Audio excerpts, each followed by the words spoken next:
Hi everyone. Today we're solving the problem.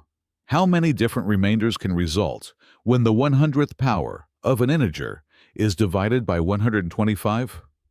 To answer this, we'll use a concept from number theory called Euler's totient function. We use Euler's totient function, phi of 125, because Euler's theorem tells us that if a number is relatively prime to 125, then raising it to the power of phi 125 will give 1 mod 125. There's a formula for it when n is a power of a prime. If n is equal to p to the k, where p is a prime number, then phi of p to the k equals p to the k times 1 minus 1 over p. In our case, 125 is 5 to the power of 3. Phi of 125 is equal to 5 to the power of 3 times 1 minus 1 over 5, which is 125 times 4 over 5, and that gives us 100. That's perfect, since we're looking at the 100th power in this problem. Now, back to the original problem. We have two cases. Case 1.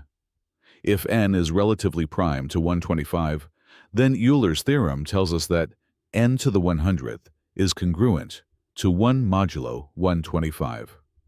Case 2.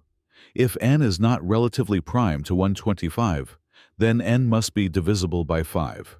Since 5 is the only prime dividing 125, we can write n as 5 times m.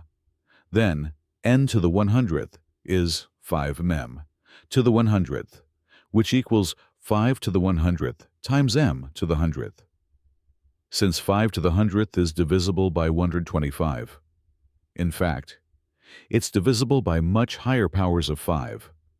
This whole expression will be congruent to 0 modulo 125. So in this case, n to the 100th is congruent to 0 modulo 125. Putting it all together, we see that the only possible remainders when n to the 100th is divided by 125 are 0 or 1. That means there are only two different remainders that can result. Final answer, 2.